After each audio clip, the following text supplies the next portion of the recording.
까도 드러나는 원희룡 장관의 거짓말, 이거를 어떻게 국민 여러분들이 바라보고 있을까요? 이제 원희룡 장관은 윤석열 정부의 대표적인 양파남이라고 불러야 될 것 같습니다. 그동안 원희룡 장관의 거짓말을 보면 강상면한 편익 분석이 가장 잘 나온다고 했지만 아직까지 편익 분석이 나오지 않았습니다. 세 가지 안을 놓고 이견 수렴 중이라고 했지만 강상면 종점안만 제시한 것이 드러났습니다. 민주당의 요청으로 노선 변경했다고 하지만 민주당은 강화 쪽 IC 설치를 요구했을 뿐입니다. 용역업체가 종점을 변경했다고 하지만 업체가 대안을 제시할 수는 있지만 그러나 결정은 국토부가 한다는 것이 전문가들의 일치된 의견입니다. 그리고 오늘 이렇게 기자회견을 하게 된 가장 큰 거짓말은 강화 IC 설치를 위해서 종점 변경은 불가피하다. 애타한 대로 하면 L자 노선으로 할 수밖에 없어 고속도로라고 할 수 없다고 했던 발언입니다. 오늘 기자회견을 통해서 자세히 공개하겠지만 국토부는 용역업체로부터 주민들의 요구를 모두 수용할 수 있는 진짜 최저간을 보고받았던 것이 드러났습니다. 원희룡 장관은 백지화를 선언하기 전에 이 보고를 전혀 받지 못했을까요? 도대체 무엇을 보고 백지화를 선언했던 것입니까? 국토위 현안 질의에서도 뻔뻔한 거짓말로 진실을 감추던 모습이 이제 초라해 보일 지경입니다. 국민의 궁금증은 이제 국정조사를 통해 밝혀야 할 것입니다. 왜 대통령 부부 땅 인근으로 종점을 변경했는지, 그리고 에타 이후 어떤 과정으로 노선을 변경했는지, 그리고 노선 변경에 어떤 인물이 관여한 것인지, 그리고 종점 변경 과정에 권력이 개입된 것인지 국민들은 궁금해하고 있습니다. 국민들은 현실적으로 권력이 개입되지 않았으면 불가능한 것이라고 생각하고 있습니다. 다시 한번 윤석열 대통령과 윤석열 대통령 부인인 김건희 여사에게 한 말씀 분명히 드리겠습니다. 의혹의 당사자 그리고 실질적 특혜 의혹은 바로 대통령 부인 부부와 그리고 대통령 처가입니다. 더 이상 진실을 감추려 하지 마십시오.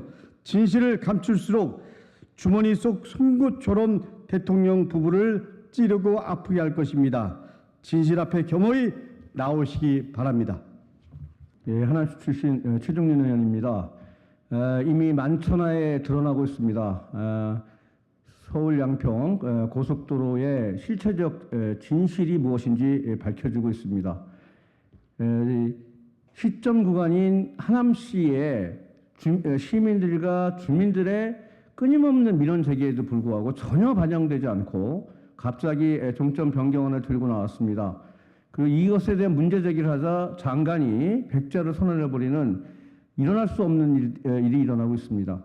이미 그 실체 진실이 드러났고 최근에는 최저간 보고서를 받고도 그리고 최저간 보고서에 대한 보고를 받고도 모든 자료를 공개하겠다는 약속을 뒤로한 채 은폐하고 숨겼습니다.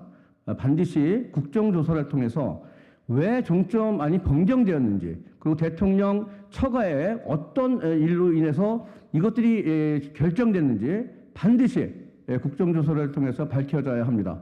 국정조사를 밝혀서 반드시 그 책임자를 처벌함과 동시에 서울, 하남, 강주, 양평, 그게 강원 도민들까지 이 모든 이 고속도로의 혜택을 볼 수 있는 주민들의 요구를 반영해서 원안을 중심으로 해서 하남과 강주 시민들의 그리고 양평 국민들의 민원을 반영해서 반드시 빠른 시일 내에 재추진을 발표하고 확정해야 합니다.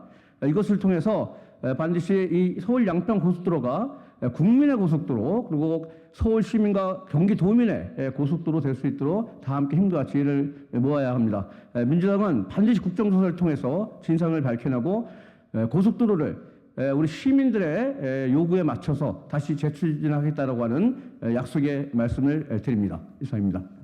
네, 더불어민주당 여주시 양평군 지역위원장 최재관입니다. 네, 서울 양평 고속도로가 왜 15년 동안 양서면 종점으로 다 알고 있었고 가던 것이 갑자기 강상면 종점으로 변경되었는가? 그것에 대한 대답으로 지금까지 국토부와 원효룡 장관은 주민들이 강화 쪽에 IC를 절실히 원했고 강화의 IC를 만들기 위해서는 노선 자체를 변경해서 강상 종점으로 변화시킬 수밖에 없었다. 이것이 지금까지 쭉 해왔던 여러 가지 거짓말 중에 하나였습니다. 이것은 명백하게 거짓말임이 국토부가 제시한 이 중간 보고서, 타당성 중간 보고서에 그 내용이 오히려 나와 있다. 그래서 그것이 스스로 거짓말임을 자백하는 자료와 같다라고 생각이 되고요. 이 자료는 이번에 이제 국토부가 전면 공개하겠다고 하면서 7월 달에 나온 그 중간 보고서에 있는 내용에서 저희들이 발견했습니다.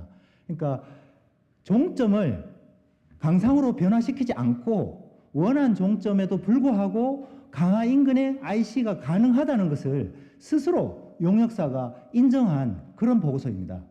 여기 자료를 보시면 수청 IC라고 있습니다. 수청 IC.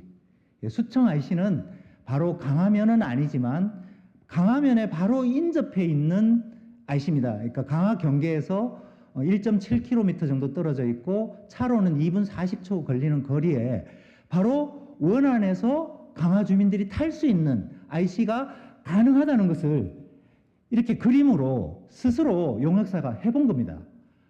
그래서 그동안은 강화 쪽에 IC를 만들기 위해서는 노선 변경이 불가능하고 종점 변경이 불가능하다고 했던 자신들의 주장을 스스로 엎은 것이다.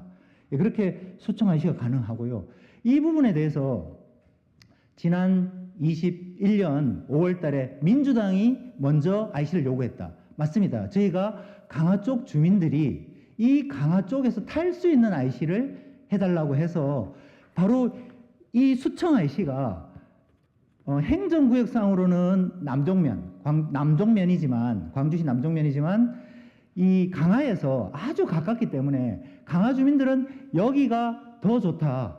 왜냐하면은 강화로 와도 좋겠지만은 강화로 고속도로 오게 되면은 교각도 생기고 터널도 생기는데 바로 IC만 인근에 와서 탈 수 있으면 좋겠다라고 주민들이 얘기했던 안입니다.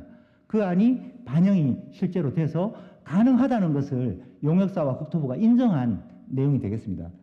그리고 이 종점부에 이 예타안에 대해서 이 예타 보완안 검토 일환이라고 하는 이 수청의 IC를 만들고 이 종점부에는 어떤 민원이 있었냐면 여기 청계리, 양서면 청계리, 정동리 주민들이 이쪽으로 하천변을 따라서 이 노선이 가게 되면은 교각이 44m 높이의 아주 높은 교각이 600m가 생기기 때문에 마을이 반토막이 되고 그 교각을 이거 어떻게 사느냐 이런 요구가 있었습니다. 근데 이것을 반영해서 이 노선을 한 50m, 100m 산 쪽으로 옮겨서 터널과 교량 속으로 이렇게 변화시킨 노선입니다.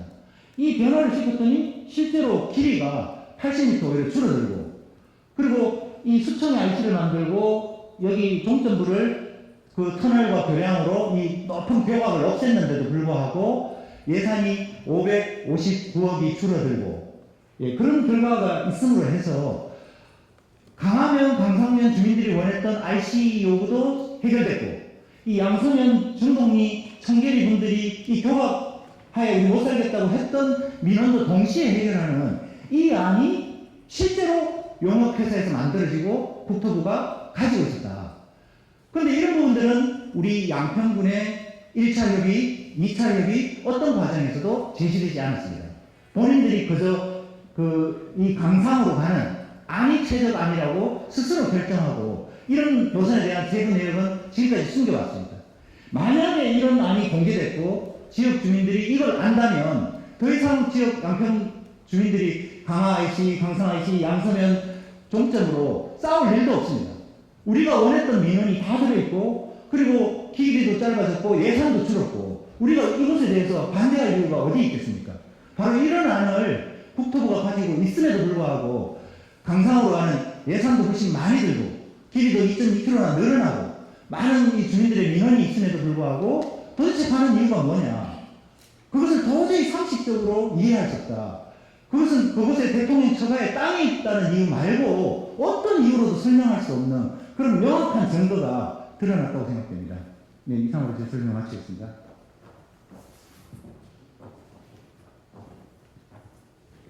네, 이렇게 국토부의 타당성 조사 중간 보고서에 명시되어 있는 이 검토 1안이 밝혀짐으로써 더 이상 국토부가 주장해온 종점 변경에 어떠한 명분도 없다라고 생각합니다. 이 검토 1안은 경제성, 환경성 면에서 예타안보다도 더 우월하다라는 이 결과물이 이렇게 표로 표시되어 있습니다. 예타안과 비교했을 때 길이 총길이 80m가 감소됩니다. 그로 인해 총 사업비는 559억 원이 감소됩니다. 경제성 부분에서 예타안은 물론 최저가와 비교했을 때는 월등하게 합리성과 타당성을 갖춘 진짜 최저간이다라는 생각이 듭니다. 그리고 여기 교통량 분석을 보시면 북광주에서 남종까지의 교통량과 수청에서 양평까지의 교통량을 표기했지만 남종에서 수청까지의 교통량이 누락되어 있습니다. 그래서 비용 편익 분석을 하기에 이 보고서는 적절하지 않다. 그럼에도 불구하고 비용이 절감되기 때문에 가장 경제적인 아니다라는 생각이 들고요. 그리고 터널을 적극적으로 만들어냄으로써 민가로 고교각을 설치함으로써 주민 피해가 예상되는 것을 축소해내는 좀 적극적인 환경성 검토안이다라는 좀 해석을 드리고 싶고요. 이러한 여러 가지 이유들 그리고 가장 중요한 것은 강화 IC 설치와 종점부 인근 마을 주민들의 민원을 한꺼번에 해소할 수 있는 예타를 보완하면서 진짜 최저간으로 저희는 이 안을 보고 있습니다. 그리고 여기 보시면 최저간을 국회와 지자체 안이라고 표기했습니다. 국토부는. 그런데 양평군의 의견 중에 IC 설치와 종점부 선형 변경에 대한 요구는 있었지만 한 번도 종점을 옮겨달라라고 얘기한 적이 없었기 때문에 이것은 지자체를 핑계로 종점을 변경하고자 하는 구실을 삼은 것밖에 되지 않는다라는 생각이 듭니다. 그리고 국회에서 한 번도 공식적으로 종점 변경을 요구한 적이 없습니다. 작년 8월 1일에 김성교 전 의원이 상임위를 통해서 건의를 한 것이 전부입니다. 근데 그것을 어떻게 국회 요구안이라고 이렇게 둔갑시켜서 종점 변경을 깨야를 했는지 국토부는 답해야 합니다. 더 이상 종점 변경의 명분이 없고 계속되는 거짓이 드러나면서 저희 주민들을 비롯한 국민들은 이 모든 고속도로 종점 변경의 진상을 알아야 할 그런 권리가 있습니다. 국토부는 답하십시오. 그리고 국토부 뒤에 숨어있는 최고 권력자는 이 진상에 대해서 국민들에게 이제 답해야 한다고 생각합니다. 네, 설명 마치겠습니다. 네, 잠깐만 들어주시면요.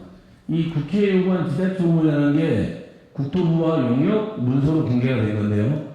100% 거짓말입니다. 아까 말한 지자체 요구하는 이 검토 1안짜리 다 보완안입니다. 국회 요구안은 일체적인 의미지만 국회에서 가장 열심히 요구한 건 시점부를 변경해달라는 거였습니다. 그쪽에 주민들 4만 세대 있는데 10m 가까이 터널이 되니까 제하로요. 김성규 의원이 요구한 건요. 이 양평군 요구안 강화철 IC 하나 설치해달라는 거기 때문에 이건 김성규 의원이 요구한 거 아닙니다.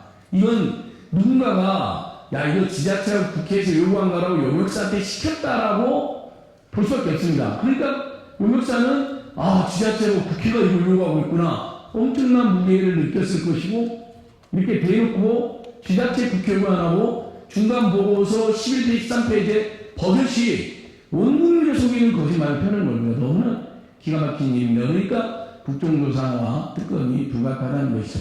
마지막으로 우리 민생국 임세수님께서 실제 이 문제의 핵심 당사자인 윤석열 대통령과 이 2달 넘게 이 문제가 5월 20일 서울서울 보도, 6월 오마이TV 보도로 세상에 알려지기 시작했고, 강두권님 기자회견 정확히 6월 28일이고, 김두관은 지휘한 게 6월 29일입니다. 벌써 2달, 3달째 돼가죠. 어떻게 한마디 안 하셨습니까? 이번 임세수님께서 지적해 주시고, 제가 더 자세한 내용은 밖에 나와가지고, 또 강동송파 백혜수 주 1회신년 운영위원과 오셨으니까 백브리핑을 진행하도록 하겠습니다.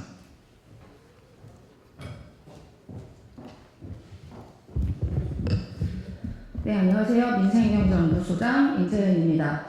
저는 이 양평 고속도로 게이트가 지금 이 정부의 블랙홀로 빠지는 길이 될 거라고 생각이 듭니다. 파면 파도 거짓말, 파도 파도 거짓해며, 그리고 파도 의혹투성이가 계속 나오고 있습니다. 그런데 단 한마디도 없죠.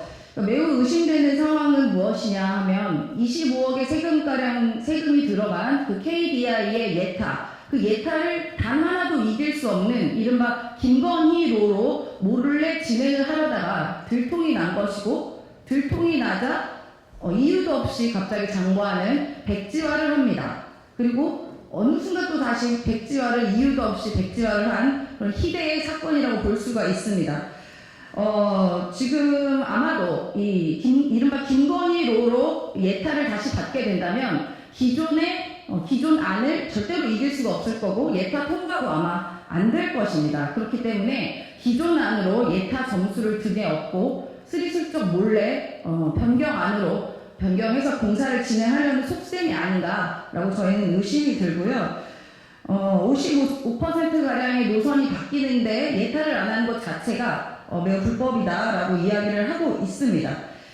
그리고 이제 저희는 그래서 이 문제에 대해서 굉장히 심각하게 생각하고 여러 가지를 강구하고 있는데, 지금 근데 국토부가 단 하나의 해명도 하지 않고 그동안의 거짓 해명에 대한 해명도 다시 하지 않고 있습니다. 지금 하나씩 이렇게 문서가 드러나면서 장관의 거짓말이 계속 들통이 나고 있는 상황입니다. 얼마 전에 며칠 전에도 어떤 언론에서 단독 보도를 한 사건이 있는데요. 지금 이른바 선산이라고 개발이 안 된다는 김건희 가족의 땅들이 현재 변경이 매우 불법적으로 이루어졌고, 문서가 전혀 지금 제출되지 않은 형태로 이 현재 변경이 이루어졌다라는 이른바 스픽스 대구라는 곳에 단독 보도도 있습니다. 그것도 한번 살펴봐 주시고요. 그리고 원희룡 장관은 도대체 어디 갔습니까? 자신있게 장관직이랑 정치 생명 걸겠다고 하시더니 거짓 해명으로 일관하더니 자취를 감췄습니다. 혹시 본인이 일타 강사라고 하고 또 고속도로 전문가라고 하는데, 예전에 기억하시겠지만 대선 후보 시절에, 대선 기간에 대장동의 가장 중요한 문건이다라고 해서 어디 고속도로 하수구에서 대장동 문건 찾아왔던 거 기억하시는지 모르겠습니다. 지금도 어디 고속도로 하수구 다니면서 문서 뒤지고 계시는 건지, 아니면 지금 이 양평 고속도로 관련해서 어디 문서 삭제를 위해서 문서를 버리고 다니시는 건지 궁금하지 않을 수가 없습니다. 그리고 가장 신기한 것은요, 대통령실입니다. 보통 이렇게 가족 관련된 일이 발생하고 직접적인 가족과 관련된 문제 아닙니까? 그것도 매우 불법적으로 의심되는 상황이고요. 대통령실에서는 입장이 하나가 나와야 되는 거 아닙니까? 적어도 국민께 우려를 끼쳐서 죄송하다는 입장 표명이라도 나와야 되는데 여전히 함구하고 있죠. 그리고 대통령 일과 가족 관련한 문제가 이 양평에서 하루가 다르게 나오고 있습니다. 그래서 이 대통령 가족에 혹시 저수지를 만들렸던 건지, 양평에다가, 아니면 저수지를 만들고 계신 건지는 모르겠지만 대통령 실에 명확한 입장 요구가 저는 필요하다고 생각합니다. 본인들이 불리하다고 말 안 하고 뭉갤수록 국민의 의심은 더 커져갈 거다라고 생각합니다.